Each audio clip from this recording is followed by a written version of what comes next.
Entrepreneurs and Espresso. Raise your hand if this is your first time attending CE2.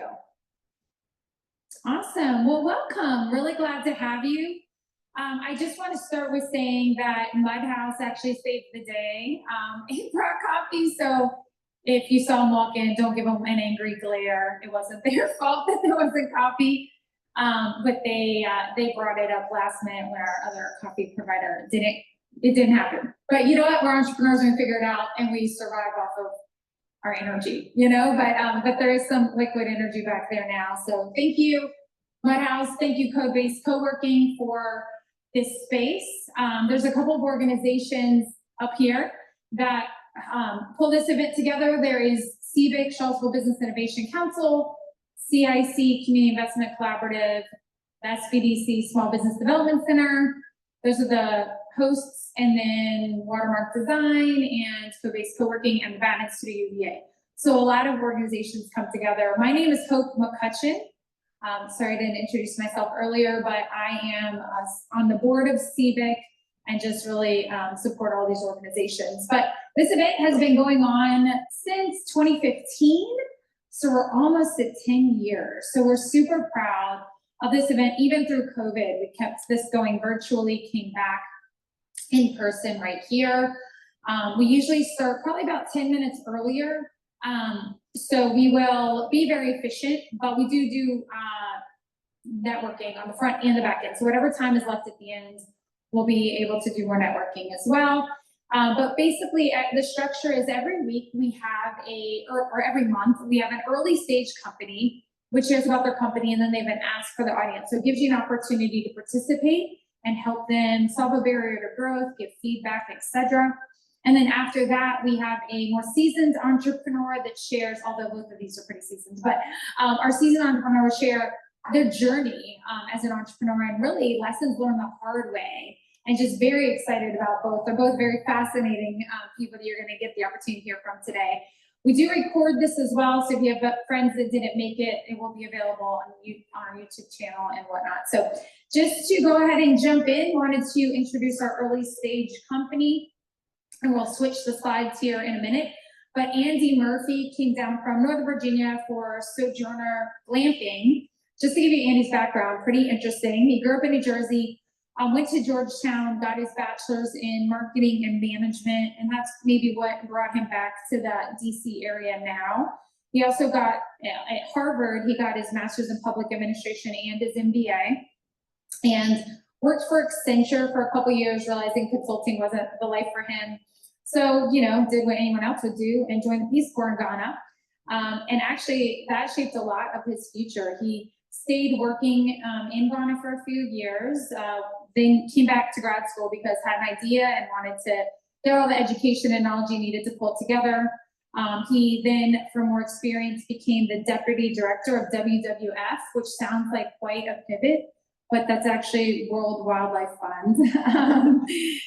So for over 6 years he did that, and then 11 years as a CEO of wildlife hospitality, working on some high-end lodges in Ghana as national parks. And all that actually teed up this company, Sojourner Glamping, right here in Central Virginia, kind of bringing the idea that he had started in and worked on in Ghana here. Maybe different wildlife, but just as beautiful. So help me welcome Andy Murphy.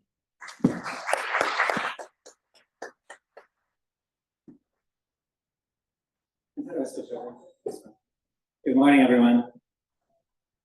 But before I start, a couple quick questions. How many people here have ever been glamping, however you define that? All right, a couple. And then how many people here are hardcore campers? And of you who probably never considered glamping? Okay, yeah, that's all right. Oh, right, no problem. Oh, all that entrepreneurship, right? You just roll with whatever happens. So, yeah, no problem. So just to summarize where Hope landed, I'm talking about my company Sojourner Glamping and the better way to stay in the outdoors. We're an early stage company, but I've had a couple rodeos, so Hope gave you my bio, but I'm just going to tell a couple quick stories. So my first entrepreneurial journey was 30 years ago this fall when I opened up the first coffee house ever built on Georgetown University's campus. At the time, I was the president of the Corp, which is the largest student-run corporation in the world. And I was 21, didn't know what the hell I was doing, had a lot of migraines. But what was great is now 30 years on, that was called Uncommon Grounds, has been serving students and creating jobs for 30 years. When I was the president, the Corp was a $2.3 million organization. Today, it's a $6.5 million organization, and over half the revenue is from coffee because they've opened up multiple locations. And what I'm proud of is it's actually the only non-Starbucks coffee partner to Barnes & Noble in the United States.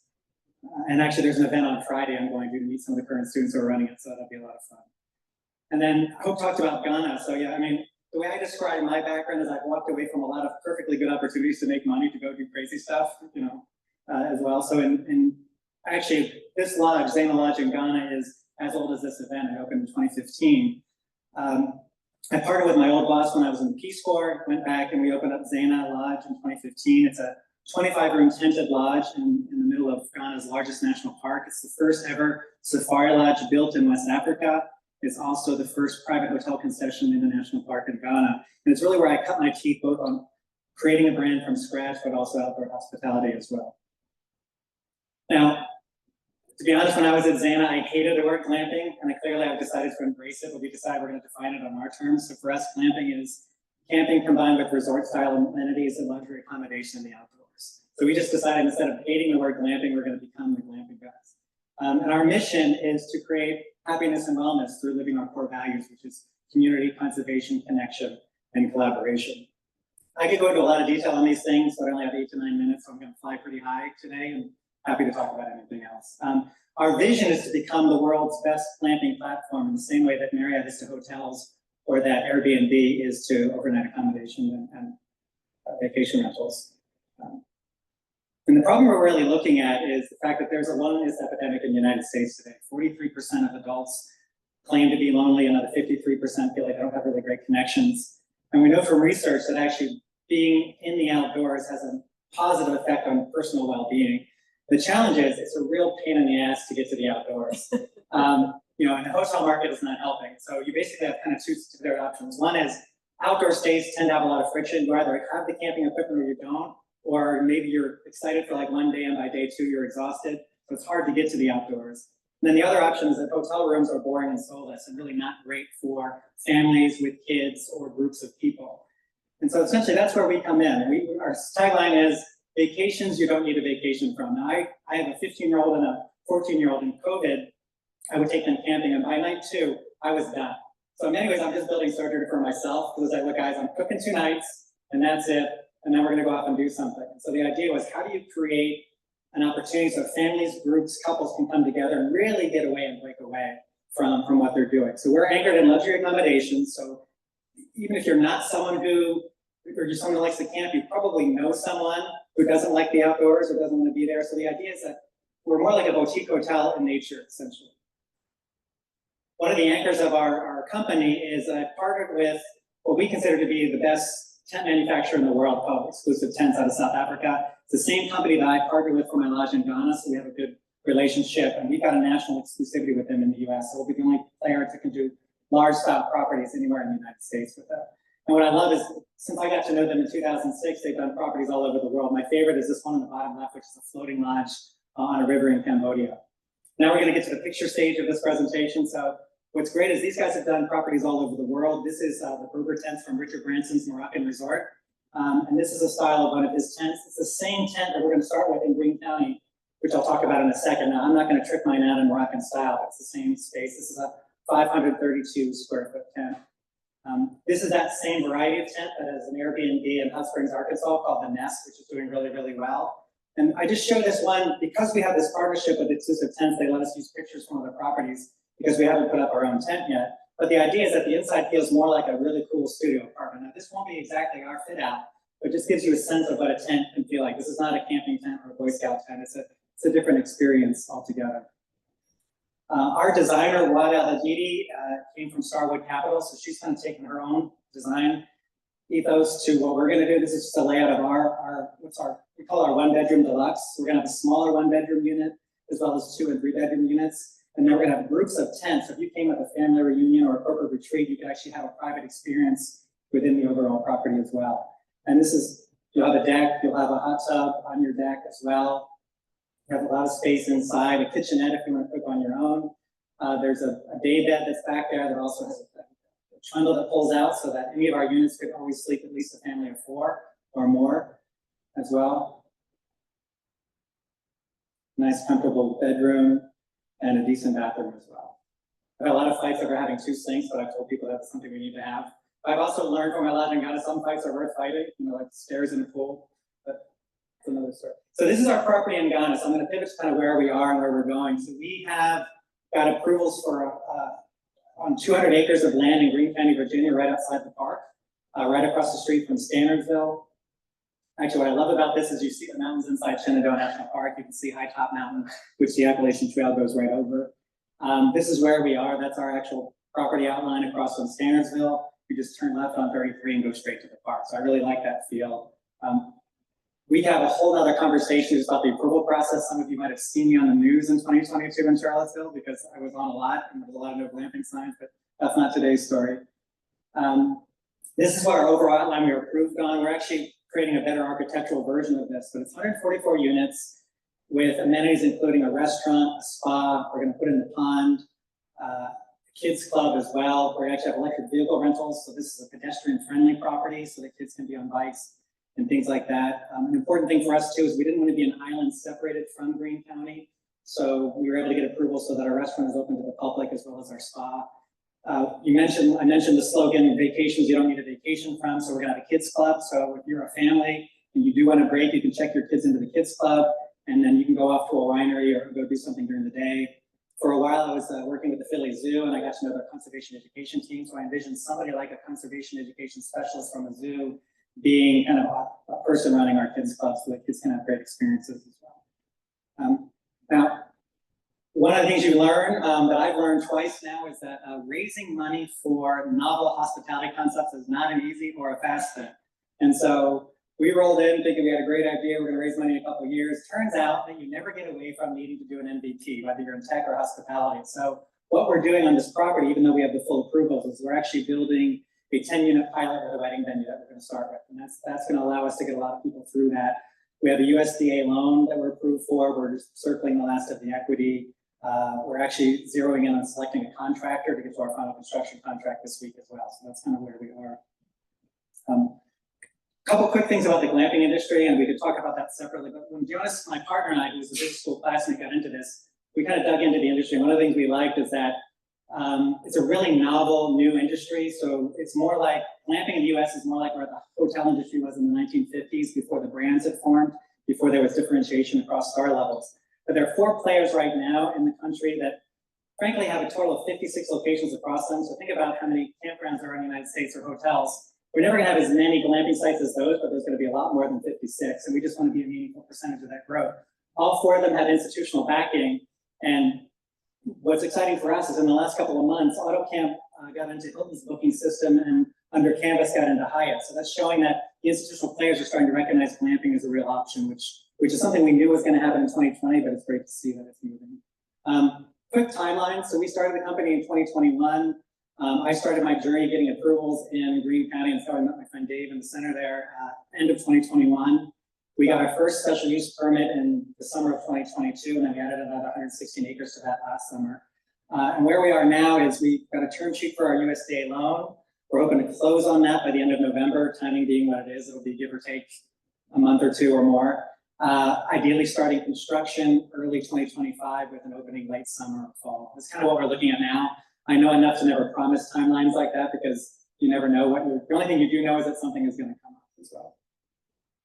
And that's kind of the quick high level overview. There's every single slide has entire stories and stuff behind it that we could talk through. I'm happy to answer questions afterwards about what we're doing as well, but kind of 3 asks that I have of the audience as we're starting to think about launching Sojourner. One is restaurant partners, and funny little anecdote. Every hotel restaurant in the United States loses money.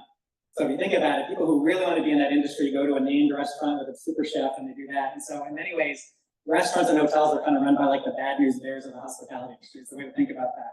And so one of the ways to get around that is to create a third-party entity within your hotel. So have a private chef run that particular property. We've been talking to some folks, but ideally, if I would go into any market, I want to find a young up-and-coming chef who may have a really good restaurant or not, that would be willing to kind of take on a pretty cool partnership like this. So as you think about people you might know in this industry that might be interesting for us to talk to, I'd love to hear about that or other ideas you have in that space. The second is, I know that Charlottesville is kind of a different world of different networks and is kind of an anomaly in and of itself. And I know enough to know that I'm on the outside of that and not on the inside. A day like today is kind of the beginning of that. So as we think about getting the word, I think I have the kind of how to get the word out in the DC area pretty well locked down. But as I think about Charlottesville and Richmond and think about tactics and strategies or ways that we could kind of get the word out about Sojourner within this area, I would love to hear your thoughts on that. And then the third thing is, every one of you probably has some hospitality person you met who was just a superstar that you love that you might think would be a fantastic fit for us. You might also have service providers in the hospitality industry. It could be a massage therapist or somebody who's got really cool stuff for a gift shop or someone you run into that might just spark to you and say, hey, these guys might be a great fit. I'd love to talk to as many people as possible. We're not trying to come and create our own things. The more people who are in the area and the community that we can bring in that can benefit from Sojourner. I mean, I started out my life as a community development Peace Corps volunteer, so the more we're embedded in the community, the better for me. Thank you so much, Andy. Give him a hand. We only got like 8 minutes, so we did a good job. So his asks, he wants, just ideas on promoting and getting the word out, as well as, meeting great people and any ideas around the restaurant side of it. There's somebody in the very back corner first. We're gonna give you a mic because we're recording it just so it's easier to hear. Do you need property? Because somebody was approached with the same idea. They're putting yurts on somebody's property that was just like sitting there. Is that something your company is doing, like going around finding land? Okay, thank you. Yes, especially when you're talking to institutional investors, having a pipeline is good. I mean, we got a pretty specific, almost buy box of what we'd be looking for. I'm fairly convinced that there's demand for multiple properties within the DC Shenandoah area, but it would have to be a compelling. I mean, yes. The short answer is yes. Make sure, yep, it's on. In regards to getting the word out, especially since you've helped set up these other glamping facilities across the world, have you already set up a Insta or TikTok or YouTube where you're already featuring that and then saying the coming soon piece of it? We have. What I found, again, this was part of the lesson learned of when we thought we were going to open versus when we are going to open, is some of you might have gone to our Instagram pages, is I kind of pulled back on that a bit just because the danger is getting too much into expectation building. So we've got it set up, and I have about 135,000 followers for my Ghana lodge, so I've done that before, but I kind of want to wait until we know there's a timeline and then start to build up that. I appreciate that.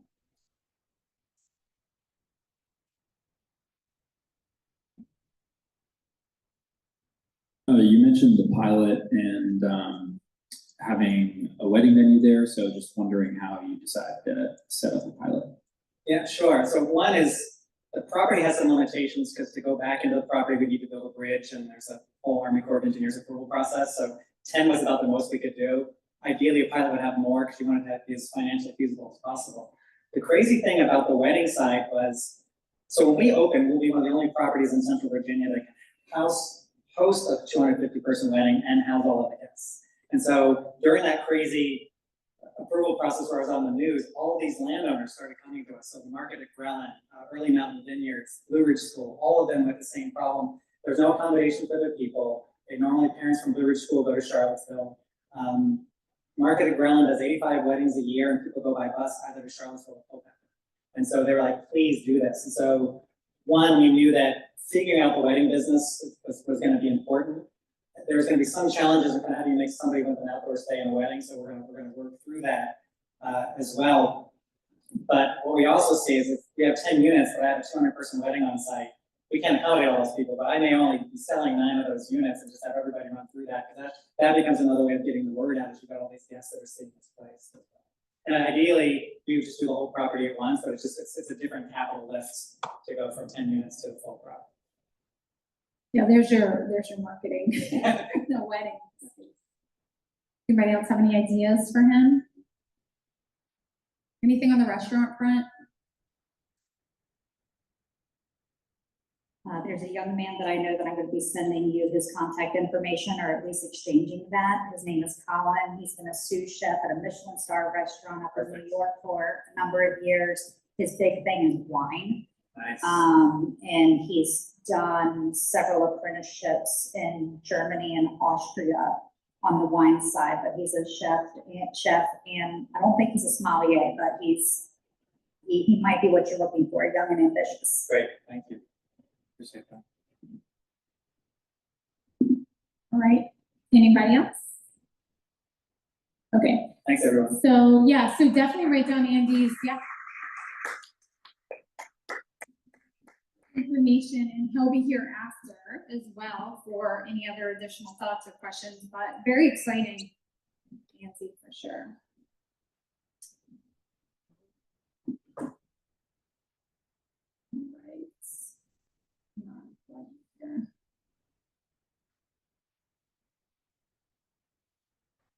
Okay, so now transitioning to our next, our crash and learn, not to be confused with crash and burn. Clearly not, because she is definitely soaring. So really excited to introduce Karen Cole. She came from Richmond today. A little bit about her background. She grew up on a farm outside of Richmond. I guess quickly realized farm life was not for her. And she actually stayed in that Richmond area, went to VCU pre-law, eventually got her master's at Dartmouth, Tech School of Business and Executive Education, and also business.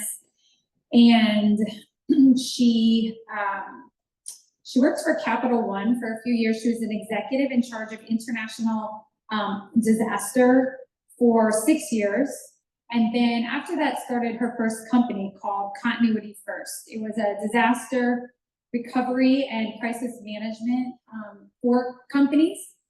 And she ran that for about 2.5 years and realized that she learned a lot, but needed to pivot more towards enterprise risk management.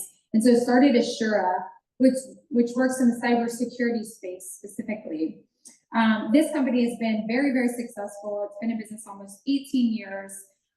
It is in the top 1% of women-owned companies in the United States. Absolutely. Providing managed cybersecurity services as well as tools and technologies. This company has made the Inc. 5,000 list the last 4 years, is one of the fastest growing top companies in the United States. And what else I want to say?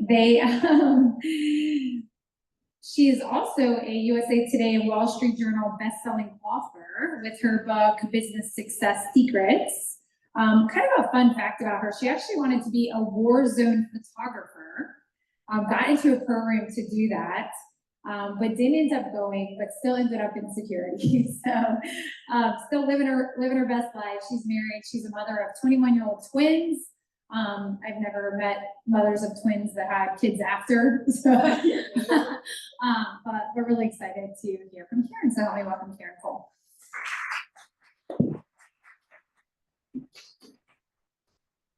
Andy, I gotta tell you, I was so excited. My first thought was, can I go? And then my second thought is, do I have to bring the kids? Because when they hit 21, it's like, how do I get them off the payroll? And they are both in college right now. So if anybody, how many people are putting their kids through school? That is not an inexpensive endeavor. So that is a cool business. Interestingly enough, and thank you, Hope. She makes me sound far more interesting than I am. So I appreciate y'all being here this morning. I promise this is not my therapy session with you all. The request today that I had was to talk to you about sort of what the journey is, where I learned, how I started out versus where I am today, and sort of some things as you guys are on your entrepreneurial journey. Maybe some lessons learned, some things that you could avoid. Because I'm all about the biographies, right? You know, I love reading biographies, and yeah, you know, lives are interesting and things like that, but usually for my risk manager mind, I'm like, ooh, avoid that, ooh, don't do that. So, but I kind of treat this as a conversation. So, you know, as we're going through, if you have any questions or anything like that, please, I'm an open book. It's interesting, when I started out, my goal was never to be a business owner. I thought that, you know, I would do my executive gigs and that would be it. And I was one of the youngest promoted executives at the time at Capital One in IT. It was an international disaster recovery, was doing my thing, putting in your 60 to 80 hours a week, you know, and I had twins. And so there's a lot of stress, and all of a sudden, a colleague of mine was caught crossing the courtyard and dropped over of a heart attack. And I remember watching out my office window, and you know they're taking him off, and it hit me. This person was not much older than I was. Everybody I knew was on stomach meds. A couple people had cancer, all anti-anxiety meds, things like that. And I just realized, you know, I have 2 3-month-old kids, and I am not going to see them graduate high school. This life is for some people, but it wasn't for me. So I first started out company, talking about the first lesson learned. Started out my first company, and I'm like, oh, everybody's going to do disaster recovery, right? You know, everybody's thinking about things that go wrong. Yeah, they're thinking about things that go wrong, and I did a lot of business research, and then 6 weeks later, I was in the fetal position, like, nobody's going to buy this, right? So even though I did all of the research, first lesson learned is that there's still a significant amount of risk, and things will go wrong, right? And sometimes your first business idea is not what you go with. You know, failure is not always a bad thing. Even though in the entrepreneurial world, it's like, oh my gosh, you know, I failed. That's how you know you're an entrepreneur, because you will pick yourself back up, dust off, and you'll go to the next. So that's how Assura came about. I was like, okay, you know, nobody's really going to buy this, but really, where is the market going? And the market was going to this convergence of risk, right? So businesses, and this is 18 years ago, you know, all these different areas of risk. And so when something happens, it doesn't just happen in one area. It's very rare that it's just a financial risk, right? Or just a technology risk. It's across the board.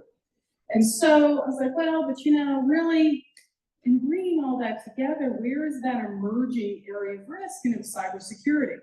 So I'm like, okay, we're into cybersecurity. Now imagine, Assura is almost 18 years old. That's 18 years ago. And I'll walk in, I'd be like, okay, let's talk about cybersecurity. And they're like, cybersecurity is never going to be anything. I got laughed out of so many offices when I first started. That's the second lesson, is that sometimes if you have your idea, it's very much ahead of the time, Andy, right? And so that's where your faith in yourself, your faith in your ideas comes into play. And so that belief that, you know, this is really where it's going, and continuing to refine that is what gets you through. So Assura starts. Now, the other lesson is that, you know, I had small kids at this point. And I and my husband, we wanted to be there for our kids.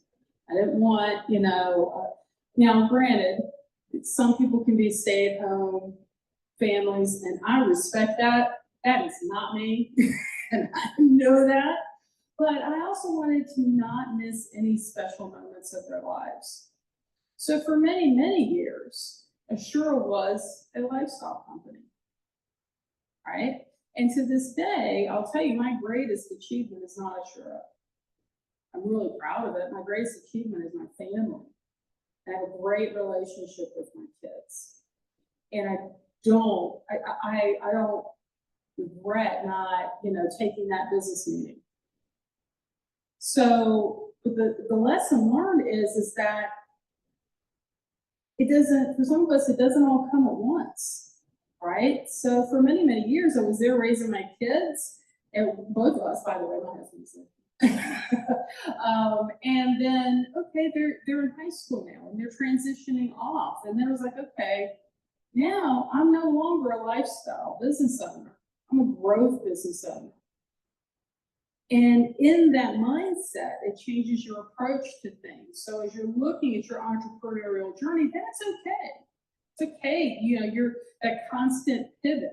But, you know, we're so used to it at the beginning as you're trying to create things, you know, and by the way, how many people here currently have their own company? Okay. Keep your hands up if you've ever sweated payroll. Right? To me, that's when you earn your stripes. If you sweated payroll, yeah, you know, let's talk. But you get to different stages. And that's one of the things I kind of wanted to talk about was sort of what that transition is when you are a company with less than $1 million in revenue, right? You're sweating those things. You're, you know, as we jokingly say, the chief cook and bottle washer. But then something happens after you hit that 1 million, as you're going from 1 million to 5 million, right? It's no longer you doing it, it's you having to put structure in place, you having to trust people, right? And I did that, and I'm like, okay, we're good. We got those things in place, and then suddenly you're past 5 million, and you're at 10 million, and you're at 20 million. And what you realize is that you are constantly recreating your company. So it's not just that once and done, there are things that you are leveraging, and to be prepared for that. And by the time you get to that 5 million to 10 million in revenue, you actually are learning how to be the CEO. Because I'll tell you, I didn't really feel like the CEO before that. And so suddenly that's a whole different set of skills. And so Hope, thank you very much for saying experience as opposed to old business owner, because, you know, when you get to that level, it's kind of what you feel like. But in changing that, you get re-energized about your business. So it's interesting, in my practice, in risk management, most people think about, oh, okay, you wrap your kids in bubble wrap and you don't let them do anything, you don't let them go anywhere. Well, there's also that element of positive risk, right? And so having risk managers that are focused on preventing negative risk start their own company is hilarious, because you go through so many like different models. What if this happens? What does that happen? The other thing is making sure that, you know what, feel the fear and do it anyway. Yeah, you're going to be okay. That's the thing about entrepreneurship, is that you're resilient. And so in that, there are a couple of things. You can tell at that age, because it's like, you know, which version of eyesight do I have here? There are a couple of things I want to tell you about that's good and, you know, positive and also negative, right? So one is recognizing that you're going to have to retool as a leader at various times. So when I first, you know, was started, I was a lot of communities, and I still got a lot of communities like these, which is awesome. Then I went to a program through the Tuck School of Business at Dartmouth, and I'm like, I'm going to an Ivy League school. Oh my gosh. And then it was like, okay, you know, how in the world am I going to pay for this? Guess what? If you are a woman or minority business owner, they have scholarships for these programs. You can go there. And to learn from world-class leaders at Dartmouth, if you're interested in that, if you're a service-disabled veteran, if you're any of those things, Dartmouth wants you. And I went through 3 programs at Dartmouth. And it was the building, your business, growing, and then the digital programs.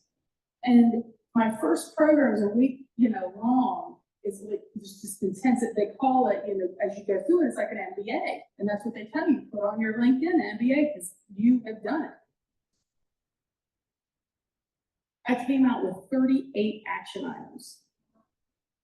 Right, so again, that mindset that you're gonna constantly be recreating, and then suddenly when I got to another point, it was, okay, coming up 5 to 10 million, how do I retool?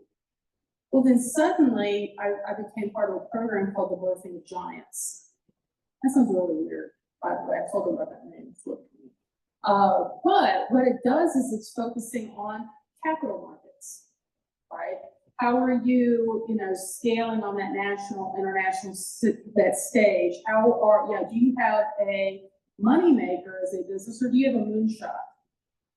And so being around people that are building and selling their organizations, 250 million, half $500 million.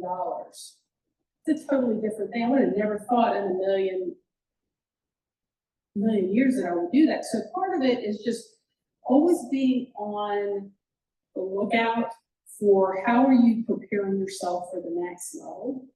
Oh, one of the things, and I brought a few extra of these today, is one of the things that I love about talking, and actually they asked me to come back and I teach in their Dartmouth program now. I teach an element on entrepreneurial risk management, positive and negative risk.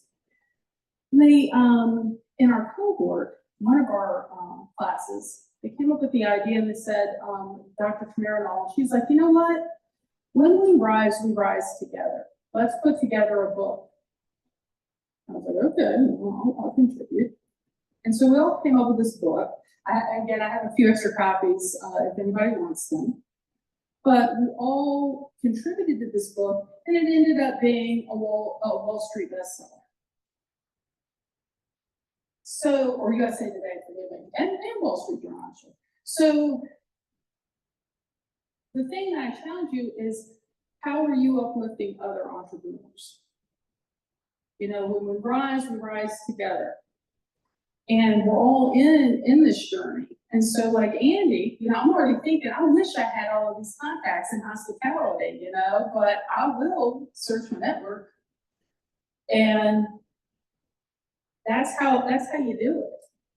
Now, Hope, keep me honest. Am I over time? Okay. So, the other thing is your greatest strength are your people, but also your greatest weakness are your people.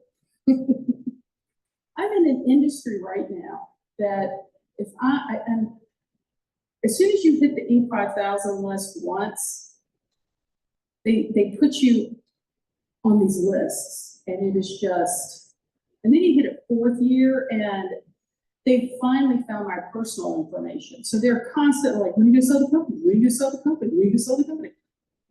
And by the way, my new director of GRC is back there, Jonathan Neal. We are not selling the company. I just want to, you're worried about that.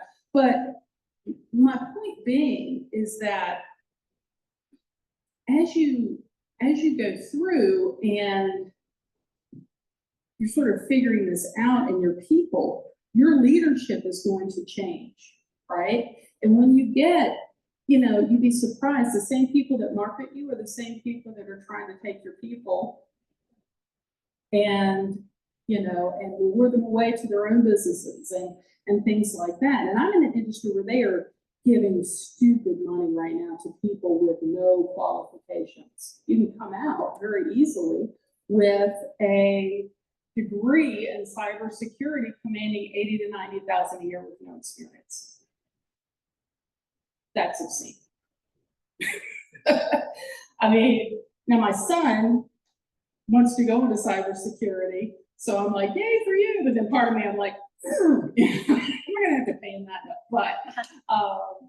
But the people will change, right? So you have to figure out those strategies, and where can technology reduce some of that dependency, right? How are you taking that institutional knowledge? Because there's a different approach nowadays. And I'm not going to say it's a generational approach, because I see it across age groups, is that people are constantly on the move, more than I've ever seen in my career. And so you've got to have a strong culture that makes people want to stay. You've got to be invested in them. And if you ever look at our website, you take a look at our core values, and those are the things that people remember about us. They all started out as Kiranisms, and the same thing I was saying in our Friday afternoon staff meetings over and over again. So it came a joke, right? When we finally grew to that level, we're like, okay, we got to have the core values. Everybody started out in the Friday afternoon meeting going, well, the first one is don't be an a-hole. The second one is walk talk. Third one's eat our own dog food. Sweat the details. And own the outcome. So really, as you do it now, be real clear about who you are, but also who you're not. And being willing to walk away. Because every point of your entrepreneurial journey, the world's going to test you as to whether or not you adhere to that culture. And this is the last story, and then I'm happy to entertain any questions. Or we can bring up more about the glamping, because I'm totally on with that, by the way. First started out, and we had taken loans against our 401k. You know, I grew up out. Does anybody know where Amelia and Chesterfield, Virginia is? Okay. So I grew up in a little place called Winterpock. I don't come from money. And so when it started out, it was a lot of loans, right? A lot of, you empty out your 401k. That's exactly what we did. And so we had this meeting at agency in the Commonwealth of Virginia, and Pat Wilson, I remember this. And it was an agency that he's since retired. This agency that doesn't exist anymore. But it was like, okay, we got this meeting. We're going to go in there. We're going to do the cybersecurity planning. Finally, somebody has been so excited. So we get in there and starts talking, and I'm like, okay, well, we can do this. We can do business impact analysis. We can do these policies. We can do these plans. This is what you have to do proper planning. He's like, nope, I'm not going to do it. But wait a minute. In order to do the right thing, we've got to do these things over here. Now we don't do that. And what I just want you to do is just take somebody else's plan and do a find and replace. I'm going to do an exercise and be done. Now, there's part of me that is sitting there like, we really need this money, And there's part of me that's like, this is not who this company, this is not what we're about. This is not our company. So I closed the book and I said, I'm sorry, we can't help you. My business partner, who also, which I'll tell you, I'll tell you about that in a second, was like, are you nuts? I could just see his look on his face, like, oh my God, okay. But he had a good poker face. Like, are you nuts? But then the client looks at me and goes, okay, well, then do it however you think. Now, I've aged 15 years in a matter of 30 seconds, right? But to me, again, as I said, it's that commitment. I knew right then, okay, this is what it means, right?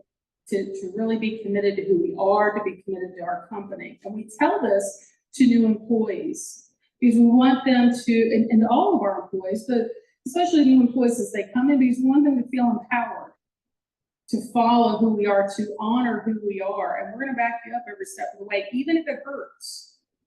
Now, as a last little quick story, my business partner is also my husband. Assura was my idea. And so for years I was creating this. I was like, okay, got to do something. And he would sit at the dinner table. I was like, man, I need somebody like you. He's like, I've already been married once and got divorced. You're my second marriage. I'm not going to do that again. And so after a while, I was like, no, we're really going to be, this is going to be good. Because he was in security operations and I was in planning. And I was like, well, if we're fighting about it, we love each other, then we can make a business around this. And so that's when we went through all of the planning. Now, 17 and a half years later, it's worked out really well. He gets, he is our chief technology officer. I am the CEO. And we're very clear about our roles, and we're not married between the hours of 8 and 5. But the one thing that I will tell you, if you were considering about a partnership, is that, yeah, it just so happens that we are married in real life, but that's just as much of a marriage. And so be really careful about that, because that's why my first company ended. So that's, you talk about the crash and learn, that's the big one. So hopefully that's something to think about, but I'm happy to answer any questions. Thank you so much, Lorianne, absolutely. Many great stories. Yeah, opening it up for Q&A. So who's got questions for Karen? I'll take thoughts too. Oh, more stories, those are good. If you have it.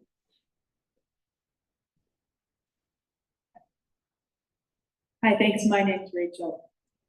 Please tell us a couple of stories about other women you have met and learned from along the way, for those of us who notice that it really truly is more difficult for a woman to try to push through in a business environment. It is a fact.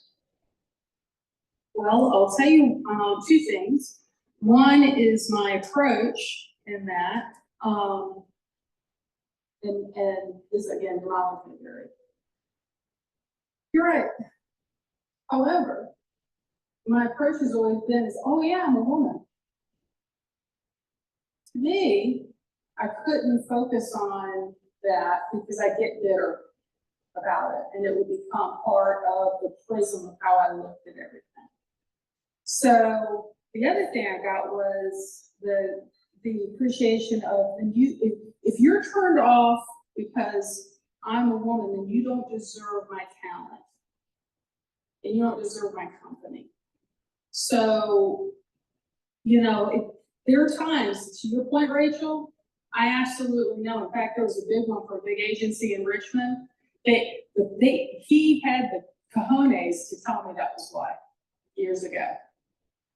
But for other women, I've been through the Dell Women in Tech program, and also WeBank, and a couple of ones where I'll say there's less than 15 female CEOs of cybersecurity companies in the United States. So my job has been, how do I encourage, empower women to get into those roles, even if it's cybersecurity or not. And so in those circles that I'm in, and again, I would take a look at WeBank, I would take I've met so many amazing women CEOs, but I'll tell you, where the revenues generally are? Less than 5 million. Majority of them are less than 2.5 million. And that's sad. And so a lot of advocacy, when I get called on to participate in programs, I will always say yes for that very reason. And not to say, and by the way, entrepreneurship is hard and it sucks for men too, sometimes, right? This is not an easy path. But to your piece, yeah, there are some additional barriers out there. Yeah, that's a good question. But yes, some really amazing ones. And by the way, if you're a company that wants to support women-owned businesses, definitely look at the Women's Business Entrepreneurship Council. It's an amazing organization. Thanks so much for being here. Appreciate your story. How did you get your first 100 customers? What was kind of the journey for the initial start? Wow, you're talking about a big break. Well, I will tell you, it was through personal relationships and networking, right? Oh gosh, BNI. Do y'all know that organization? We were attending BNI and somebody was neighbors with the CIO of the Department of Juvenile Justice. And we were looking for our break into state. And we met with Rob, still know Rob Jenkins to this day, amazing guy. He's like, well, I'll take a chance on you, you know, and from there, then it spread and the word got out and you could use that as a calling card. And we're half government, state and local, we don't do federal, and we're half private sector. And so then it sort of went from there, but I'm gonna say it was a different time, obviously, when I was starting out. The thing that blows my mind is you would think nowadays with digital marketing would be so much easier, right? It's not. The whole SEO, you know, the whole search engine optimization and trying to figure that out and which day is the algorithm, you know, did the wind shift in the east and the unicorn fly and suddenly somebody sees your website, you know, that adds a level of complexity for small businesses. And so I find that we're spending 7 figures or more in that area per year. Yeah. Did that answer your question? Yeah, but again, you know, it's really this. And by the way, this is unique because I've been and I've spoken at things before, but I've never seen it broken out this way, and I've never seen at the beginning where somebody would get us like, here's my ask. You know, this is special.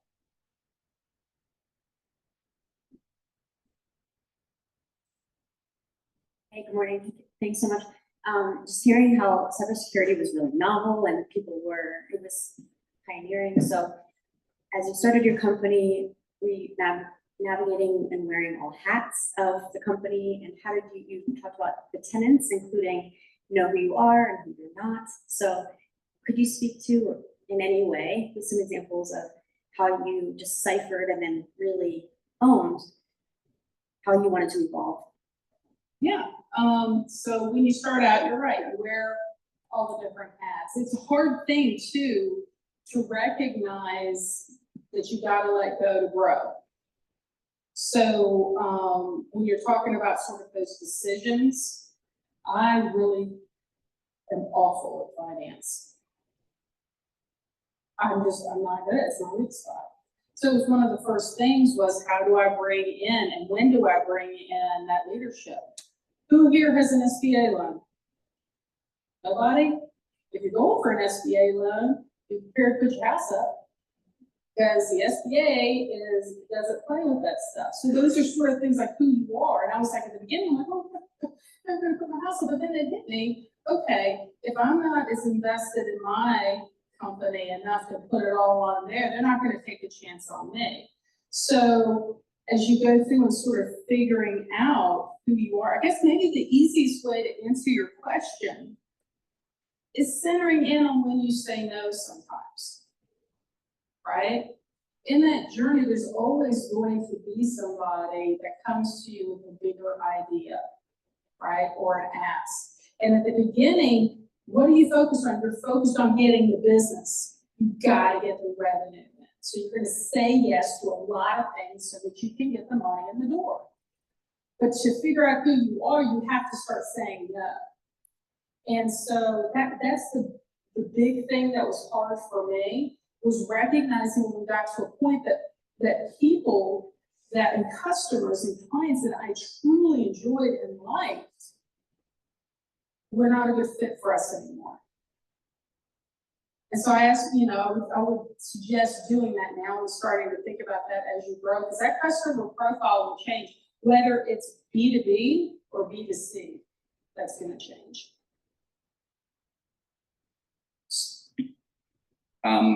I noticed scrolling real quick on your company that you're a B Corp. I'm curious. I'm not a B Corp. Oh, that's then good. I must have done the wrong. Oh, that's okay. I'm an S Sorry. Corp though. Can't answer my question.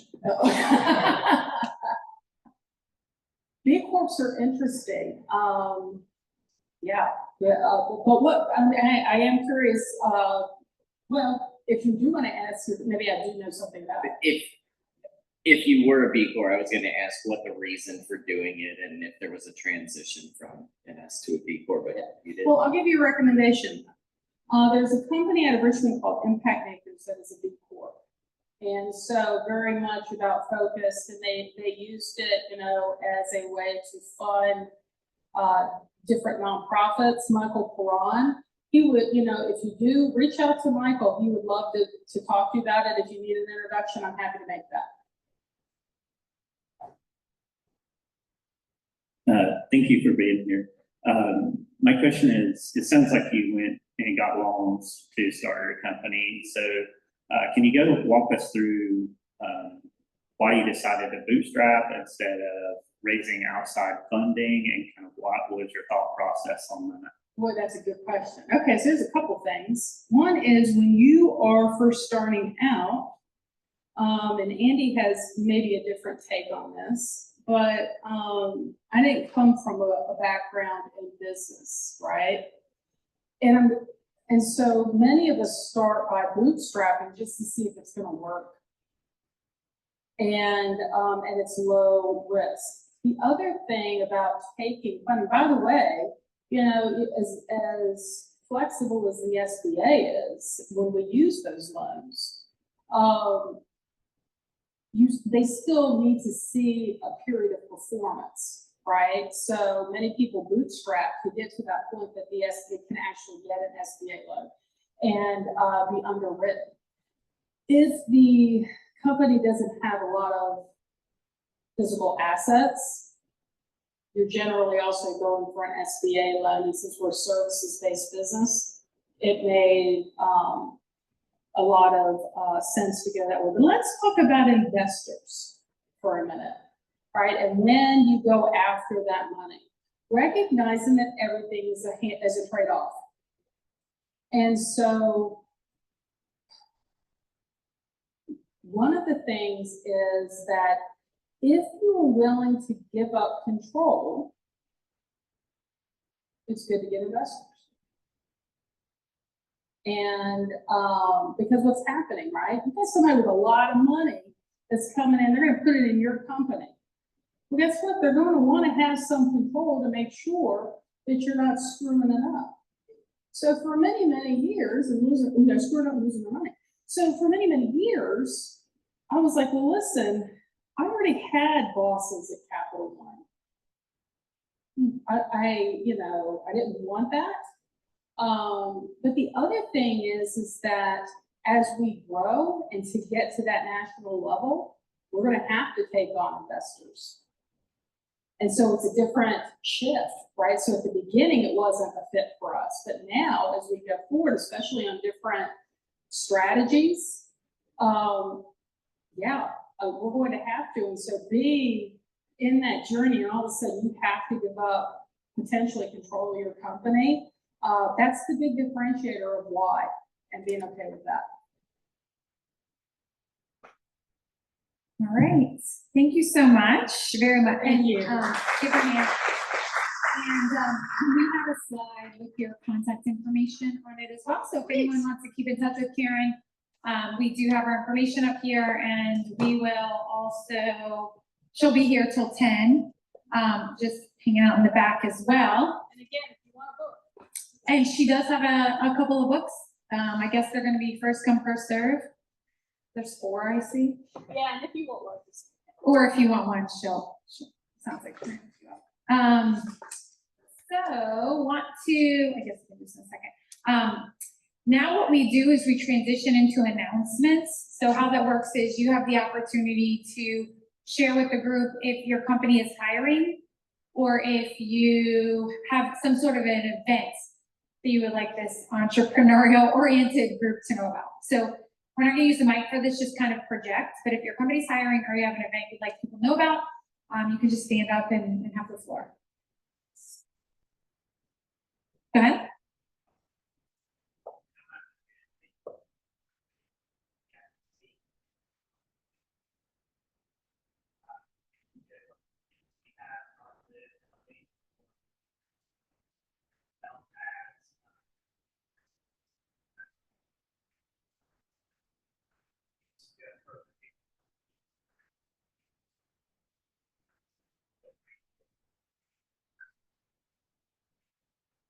Someone's back friend. VIPC? Go ahead.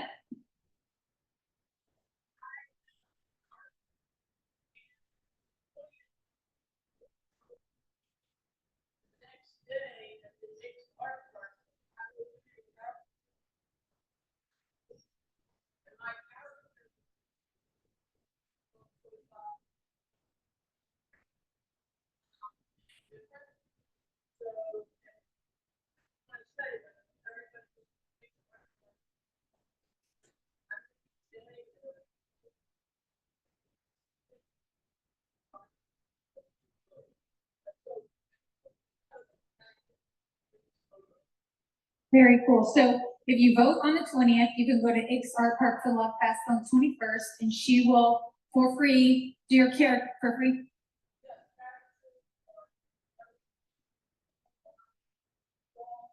She'll do caricatures with you, but you have to present your I voted sticker. Very cool. Absolutely. In my excitement, I completely forgot. So one of the things I like about this event is it's about the company and not making an ask. We are actually raising money, and we're actually holding a fundraising event at the Forum Hotel here on October 17th at 6 p.m. So if you're interested or want to come and learn more about that side of things, of Sojourner, come and see me on October 17th. October 7th, yeah, of course, because September starts. Okay. Yep. October 17th, fundraising event for his company. Anybody else? Go ahead. Hi, everyone. My name is Alice. It's wonderful to be here. I was actually on the board of the Charlottesville Venture Group in New York.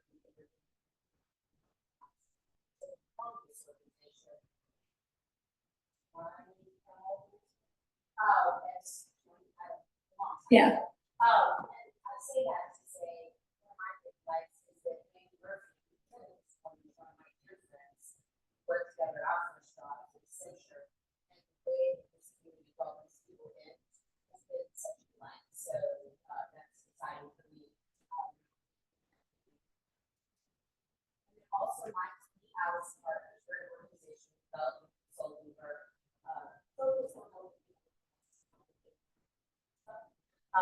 We are sponsoring the check after hours, I think on October 8th. Yes, that sounds right. So originally, you don't know this room is new. Voters there as the event happening will be at. And finally, I'm very excited that you all the art being great loss. And it's on October 6th. So everyone, 8 a.m. to 12:30. And it really because the best loss usually is far loss. So it's really affordable and you go to great loss 1022 .com. So sign your boss up, is that what you're saying? I'm just kidding. Awesome. And Allison will be in the back too if you need to get that website from her again, maybe. Are you saying till 10? And Allison has actually been a speaker once upon a time, Crash and Learn as well. Yes, maybe we should have you back in the flesh. Any other announcements or hiring? I have one, it's pretty specific, but I'll throw it out there anyway. I'm looking for treasury for the financial space, somebody with treasury experience or cash management in an investment management capacity. But pretty great opportunity actually for the right person, but you can let me know if you know somebody. Actually, sure. Oh, sure is hiring as well. Would you like to share? Sure.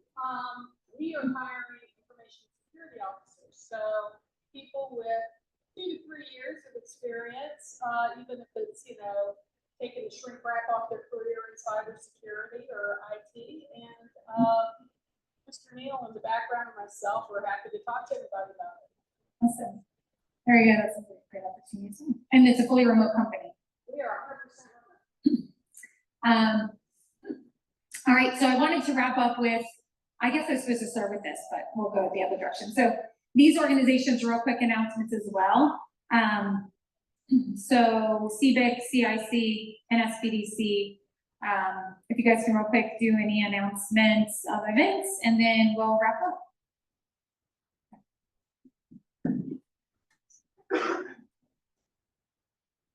Hello, my name is Sarah Gibbons. I'm the operations coordinator at Community Investment Collaborative, a local nonprofit that helps underserved folks in our community access resources and funding to begin or grow their small businesses.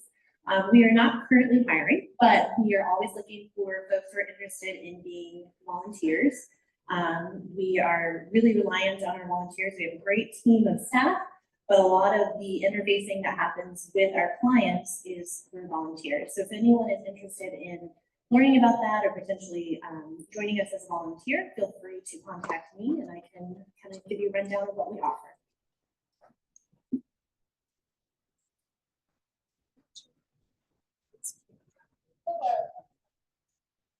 Hello, I'm Ariel. I'm with the Small Business Development Center. We are a program under the SBA. We offer free of charge business advising to small businesses at every stage and industry. We're a team of technical experts, so we help people with their bookkeeping, preparing for SBA loans, with their marketing, just anything when it comes to business. A few things that are coming up is we partner with the Charlottesville Angel Network to offer a program called Pitch Preview. So if you're an early stage innovator and want to practice your pitch in front of accredited angel investors to get some feedback, the application for that is October 31st for an opportunity to pitch on November 7th. And we have our Business Essentials training program starting in October, which is a 5-week series covering like the foundational aspects of running a business. So if you have any questions about anything, let me know. I'll be in the back.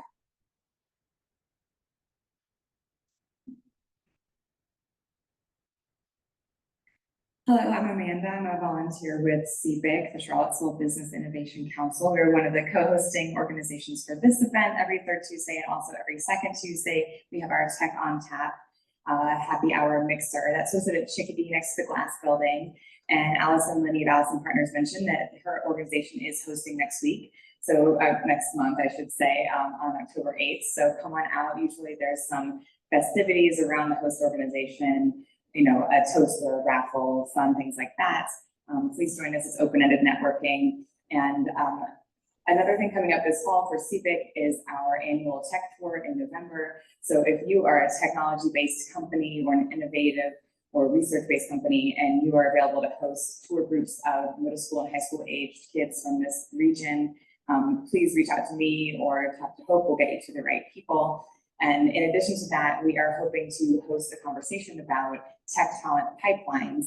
And we are currently talking to TomTom about a co-hosted event that will be associated with our tech tour.